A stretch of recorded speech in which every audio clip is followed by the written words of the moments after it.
Hello my dear viewers plus subscribers. आज हम इस वीडियो में काफ़ी कुछ नया सीखने को जा रहे हैं। इस न्यू मैथ्स के चैनल में आपने इस वीडियो को एंड तक देखना है और इसमें आपने कुछ ख़ास कुछ इम्पोर्टेंट सीखना है। इस वीडियो में हम बात करेंगे प्रिंसिपल्स फॉर स्टाफ मीटिंग। अगर आप बीएड के स्टूडेंट हैं और थर्ड सेमेस्टर के आपके पेपर होने वाले हैं तो मैं थर्ड सेमेस्टर की बुक का ही एक लॉन्ग क्वेश्चन डिस्कस करने जा रही हूँ। और ये जो है स्पेशली अगर आप जो है एज अ स्टूडेंट हैं बीएड के, और अगर आप टीचर हैं, कहीं भी टीचिंग कर रही हैं एज अ गवर्नमेंट टीचर या फिर प्राइवेट, तो दोनों सूरतों में आपके लिए ये हेल्पफुल होने वाली है वीडियो। इस वीडियो में हम सीखेंगे कि जो आपके जो है अदारे में, आपके जो स्कूल में मीटिंग होती है, वो लास्ट वीडियो में हमने डिस्कस किया था कि कितनी टाइप्स की होती हैं। तो आज हम उस जो है 2 टाइप्स को डिस्कस करने के बाद हम ये बात करने जा रहे हैं कि उस जो है स्टाफ मीटिंग के असूल क्या होने चाहिए, उसमें किस चीज़ का ध्यान रखना चाहिए। तो हम जो है इसमें तकरीबन 20 पॉइंट्स को डिस्कस करेंगे और उसके मेन जो है ना पॉइंट्स पे फोकस करेंगे कि उसमें कहा क्या जा रहा है और उस पर हमारा मेन फोकस क्या होना चाहिए। ऑब्वियसली टीचिंग तो सभी करते हैं, बट उनको सीधा रास्ता कोई नहीं दिखाता, उनको कुछ गाइड नहीं किया जाता। बस जिसको जैसे वो कहते हैं ना, जिसकी लाठी उसकी भैंस, वो वाला सीन है। मीन्स के जिसको जो जैसे समझ आती है अपने माइंड के अकॉर्डिंग जो है ना वो वैसे चल पड़ता है। नो डाउट जो है everyone is have some qualities and but you can achieve and improve your self confidence and other things। आप जो है ट्राई कर सकते हैं। आपके पास जो है काफ़ी सारे प्लेटफॉर्म हैं। आप जो है बुक्स सॉफ्ट फॉर्म में लें, हार्ड फॉर्म में लें। आप उनको जब ऑब्ज़र्व करते हैं तो आपको जो है काफ़ी कुछ सीखने को मिलता है। तो अब एक मीटिंग है, आप अटेंड तो कई बार कर चुके हैं लाइफ में, बट उसके असूल क्या होते हैं उसको हम देखने जा रहे हैं। अब देखें जी, पहला पॉइंट है आपके पास पॉइंट देखें, प्रिंसिपल है और प्रिकॉशंस है किसके लिए, स्टाफ मीटिंग के लिए। और वह पर्पसफुल होनी चाहिए कि कोई ख़ास मकसद होना चाहिए और उसका कोई ना कोई बेनिफिट भी होना चाहिए। अब देखें, फर्स्ट पॉइंट है पॉइंट वाइज क्लियर एजेंडा।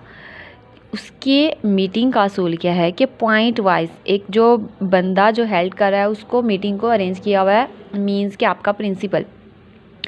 तो उस प्रिंसिपल को चाहिए कि पॉइंट वाइज एजेंडा जो है वो तरतीब से एक अपने पेज पे लिख ले और फिर उसके अकॉर्डिंग जो है अपनी मीटिंग को जो है कंटिन्यू करे, उसको जो है आगे लेके चले।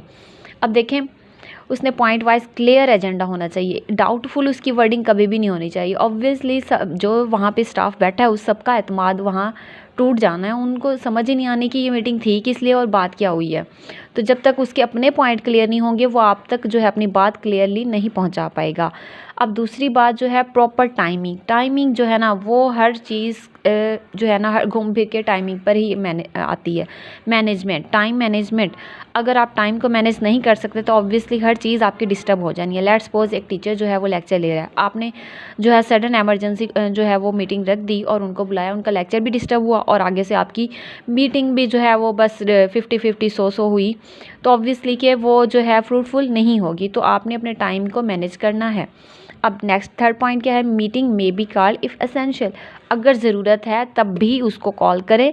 हर छोटी छोटी बात पे आप मीटिंग नहीं बुला सकते। अगर इम्पोर्टेंट एजेंडा है तभी आप पूरे स्टाफ को जो है वो मीटिंग के लिए कॉल कर सकते हैं। अदरवाइज़ जो है सिंपल छोटी छोटी बात के लिए आप जो है ग्रुप्स की फॉर्म में जो है मोबाइल पे बात कर सकते हैं, या जो कोई दूसरे वे में जो है आप अपने जो है कोऑर्डिनेटर के थ्रू जो है वो मैसेज कन्वे कर सकते हैं। तो इसके और भी काफ़ी सारे ऑप्शन हैं कि आप मीटिंग जो है वो अगर नहीं करना चाह रहे हैं बट वो सिंपल 1-2 पॉइंट ही हैं तो ऑब्वियसली उसके कोई और हल भी हैं। उसके बाद staff meeting should not occur at cost of student, कि स्टूडेंट के टाइम को वेस्ट नहीं करना। आपने जो मीटिंग करनी है उसमें जो है suitable time of hours means के ऐसा वक्त जिसमें बच्चे पढ़ नहीं रहे, आप जो है फ्री हैं उस टाइम पे। लेट्स सपोज असेंबली का टाइम है या असेंबली से पहले का थोड़ी देर या ब्रेक का टाइम है या स्टूडेंट के चले जाने के बाद उनको छुट्टी हो चुकी है और आखिरी 20 मिनट 30 मिनट आधा घंटा जितना आपको सूटेबल लगे, ऐसा टाइम ढूंढा जाए, ब्रेक का टाइम या जो भी, जिसमें बच्चे की स्टडी पे इफ़ेक्ट नहीं होना चाहिए। उसके बाद फ्रीक्वेंट और अनप्लान मीटिंग्स को अवॉइड करना चाहिए कि आप जो है मुसलसल आए दिन मीटिंग रख देते हैं और कोई उसमें प्लानिंग नहीं होती। बिना प्लान के ना हर काम बेकार है। अगर आप स्टूडेंट हैं, टीचर हैं, दोनों सूरतों में जो है ना आपकी जो है ना वो मीटिंग जो है ना वो बेकार है। हाँ, अब हम बात करें नेक्स्ट पॉइंट जो है इसमें, देखें कि हमें जो है वो कह रहा है कि एटमॉस्फेयर अच्छा होना चाहिए वहाँ पे मीटिंग में, और पोलाइटनेस होनी चाहिए। स्टाफ मीटिंग में अगर आपके पास पोलाइटनेस नहीं है ना, तो आप जो है कन्वेंस नहीं कर सकते अपने जो डायलॉग्स हैं, आपका जो पॉइंट है, आपने जो रेज़ किया है, जो राय दी है, वो फ्रूटफुल नहीं होगी। ऑब्वियसली अगर कोई आपको क्यों फॉलो करेगा। लेट्स सपोज आपने कोई जो है रूल बनाया है, आपने जो कोई बात की है, बस ऐਵੇਂ ही छोड़ दी है। अगर आप प्रॉपर उसको क्लैरिफाई नहीं करेंगे, उसको जो है पूरी डिटेल नहीं बताएंगे, और सॉफ्ट बिहेवियर के साथ जो प्यार से बात की जाती है वो देर पा असर छोड़ती है। अगर आप गुस्से से डांट के एक बार कह देंगे, ऑब्वियसली उस टाइम तो आपको वो बंदे कुछ नहीं बोलेंगे, बट बाद में जो है ना, उन्होंने कहना कि ये जो है ना बिहेवियर ठीक नहीं था। तो आपका बिहेवियर ही डिपेंड करता है, आपके जो रूल्स रेगुलेशन या आपके जो तरफ से जो इम्प्लीमेंट है, आपने जो भी बात करनी है वो फॉलो कब लोग करेंगे, जब आप खुद बहुत ज़्यादा पोलाइट होंगे, स्पेशली जब आप प्रिंसिपल हैं। अच्छा जी, एथिक्स का ख्याल रखा जाए, टॉलरेंस होनी चाहिए, क़ुव्वत बर्दाश्त होनी चाहिए। अगर कोई चीज़ बुरी लगी है तो उसको मुंह पे नहीं कभी कुछ कहना है, आपने उसको सेपरेट बुला के। लेट्स सपोज एक टीचर की बात आपको अच्छी नहीं लगी, तो आप स्टाफ मीटिंग में आप जो है उसको बुरा भला नहीं कह सकते, आपको जो है उसको सेपरेट जो है वो आपने अपने पास बुला के उसको पोलाइटली उसको गाइड करना है। थिंग्स कॉमन इंटरेस्ट, अच्छा जी, ऐसी चीज़ें डिस्कस की जाएँ जिसमें कॉमन इंटरेस्ट हो, मीन्स कि ज़्यादा लोगों का उसमें इंटरेस्ट हो। ये नहीं है कि सिंगल एक बंदे की बात है, उसको फेवरेट है, तो इसका मतलब है कि वो उसी पे शुरू हो जाए। नहीं, उसमें ज़्यादा लोगों का जो है इन्वॉल्व होना ज़रूरी है, जिसमें बाकी लोग भी इंटरेस्ट लें। अच्छा जी, प्रॉब्लम रेजोल्यूशन और स्ट्रैटेजीज़ भी होनी चाहिए। उसके बाद ड्यूटीज़ जो हैं वो क्लियरली होनी चाहिए। आप डाउटफुल बोलें कि अभी नहीं, कल बता दूंगा, परसों बता दूंगा, अभी क्लियर नहीं है, अभी डेट अनाउंस नहीं हुई। जब आप डाउटफुल रखेंगे ना, तो वो आगे से नेक्स्ट जो है फर्दर वो कैसे आपका मैसेज कन्वे करेगा। ऑब्वियसली आप जो मीटिंग हेल्ड कर रहे हैं, आप किसी मेन बंदे को बता रहे हैं, उसने आगे जाके और मज़ीद स्टूडेंट्स को कन्वे करना है। जब आप उसको ही क्लियर मीनिंग में नहीं बता रहे, तो ऑब्वियसली उसकी स्टेटमेंट तो डगमगा ही जानी है, तो फिर स्टूडेंट भी डाउटफुल रहने हैं। तो उसके बाद बात हो रही है कि प्रॉपर एक प्रोसेस को फॉलो किया जाए, रिस्पॉन्सिबिलिटीज़ जो हैं वो कंटिन्यू होनी चाहिए, और आपकी मीटिंग जो है वो इंफॉर्मेटिव होनी चाहिए, कि मालूमाती हो, उसमें कुछ नया होना चाहिए और बेनिफिट भी होना चाहिए। अब देखें, आपने सिंपल अपने सोचा कि अब पेपर आ रहे हैं, मीटिंग रख लो, अब जो है वो स्पोर्ट्स हो रही है, मीटिंग रख लो, नहीं। इसके अलावा आपकी जब भी मीटिंग अरेंज हो, उनमें जो है ना, आप स्टूडेंट्स को ज़रूर डिस्कस करें कि किस तरह जो है बच्चों की स्टडी को इम्प्रूव किया जा सकता है। लेट्स सपोज किसी बच्चे की राइटिंग अच्छी नहीं है, तो इस पॉइंट को डिस्कस किया जाए कि हम उसकी राइटिंग को कैसे ठीक कर सकते हैं। उसमें जब आप स्टाफ मीटिंग में जब आप डिस्कस करेंगे, तो काफ़ी अच्छे आइडियाज़ आपको जानने को मिलेंगे। लेट्स सपोज एक बच्चा डायरी नहीं करता या वो बहुत छुट्टियां करता है, तो बच्चों की छुट्टियों को कैसे कंट्रोल किया जाए, ऐसे ऐसे पॉइंट डिस्कस होने चाहिए स्टडी को इम्प्रूव करने के, स्टूडेंट्स की क्वालिटीज़ को बेहतर बनाने के, और टीचर्स की एबिलिटीज़ को भी। अगर आप टीचर का चेक एंड बैलेंस नहीं रख रहे, तो स्टूडेंट का कैसे हो सकता है। लेट्स सपोज एक टीचर खुद जो है वो बहुत ज़्यादा छुट्टियाँ कर रहा है, तो क्या उसकी नसीहत का असर होगा बच्चों पर कि बच्चे आप जो है वो छुट्टियाँ मत करें? ऑब्वियसली नहीं।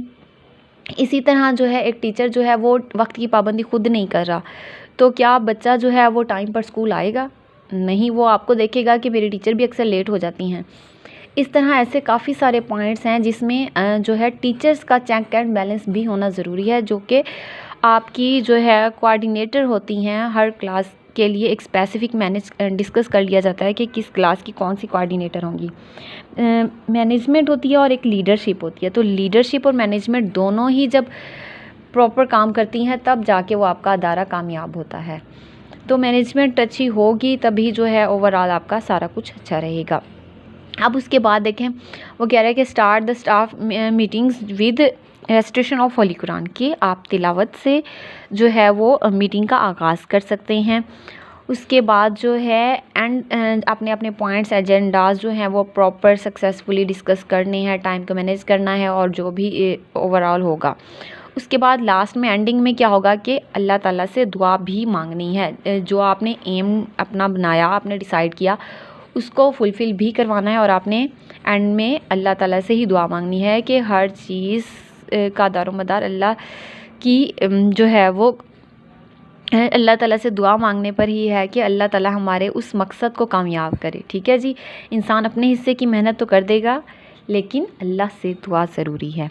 उसके बाद फिर आप दोबारा अपने जो डिटर्मिनेशन है, टारगेट्स हैं, उनको दोबारा एक बार फिर से डिस्कस कर लें उस दुआ के दौरान ही कि हमारे जो एम्स हैं वो सक्सेसफुल हो जाएं।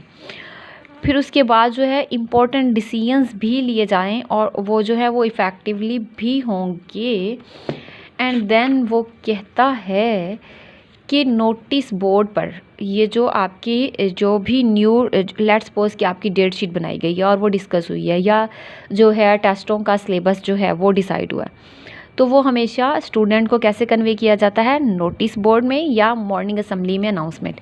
लेट्स सपोज कोई इवेंट होने जा रहा है तो आप असेंबली में जो है वो अनाउंस कर सकते हैं कि हम फ़लाँ डे को जो है फ़लाँ तारीख को जो है हम इतने बजे ये सारी उसकी डिटेल डिस्कस कर सकते हैं कि हम जो है वो इवेंट करवाने जा रहे हैं। या फिर जो आपका एक स्केजुअल है, टेस्ट का एक पैटर्न है, या फिर इवेंट कोई जो है स्पोर्ट्स का सीन है, तो आप जो है प्रॉपर एक पेज पे कंपोज करवाएं वो सारी डिस्कशन प्रॉपर वर्डिंग में, और फिर जो है आप नोटिस बोर्ड पे लगाते होते हैं। ऑब्वियसली जब इंसान बताता है, जब दूसरे तक वो बात पहुंचती है तो वर्डिंग चेंज हो चुकी होती है, और जिस दिन आपने अनाउंसमेंट की उस दिन काफ़ी बच्चे एब्सेंट भी होते हैं। तो नोटिस बोर्ड पे वो चीज़ लगाने का मकसद ये होता है कि अगर किसी से उस दिन मिस भी हो गई है तो वो नेक्स्ट डे उसको रीड आउट कर सकता है, और उसमें हेर फेर वाला सीन नहीं है। एक बार नोटिस बोर्ड पे वो चीज़ लग गई, उस पेज की वर्डिंग तो कोई नहीं चेंज करेगा ना, बट जब इंसान बोल के बताता है तो किसी की वर्डिंग कहाँ पहुँच चुकी होती है, किसी की वर्डिंग कहाँ पहुँच चुकी होती है, वो हर रूम में एक क्लैश सा आ जाता होता है। और उसके बाद जो है एक्सपर्ट्स जो हों वो जो है वेल प्रिपेयर्ड हों। अगर एक्सपर्ट्स जो हैं मीन्स कि आपके स्टाफ में कुछ ऐसे लोग भी होंगे जो कि पूरे सेशन को अच्छे से चलाते होंगे और उसको जो है वो लेके चलते होंगे, तो उसको मैनेज करें और उसको प्रॉपर लेके चलें। तो हमने जो है टोटल 20 जो है वो प्रिंसिपल डिस्कस कर लिए। उम्मीद है कि सारे पॉइंट्स आपको समझ आ गए होंगे, और इनको जो है आप एक बार इस वीडियो को देखने के बाद अगर आपका ये लॉन्ग क्वेश्चन आता है बीएड के 3rd सेमेस्टर में तो आप जो है इजीली राइट कर सकते हैं। अदरवाइज़ अगर आप टीचर हैं तो आपकी बस एक बार ये वीडियो देखी होगी तो नेक्स्ट जो है ना आपको हमेशा काफ़ी सारी बातें जो है ना वो माइंड में रिवाइज़ होती रहेंगी इस वीडियो की वजह से। बस एक बार इस वीडियो को देखना ज़रूरी था, उसके बाद जो है ना आप शेर हैं। तो उम्मीद है कि आपको ये वीडियो बहुत अच्छी लगी होगी। मेरे चैनल को लाइक करें, वीडियोस को शेयर किया करें, और खुश रहें, आबाद रहें। ओके हो गया।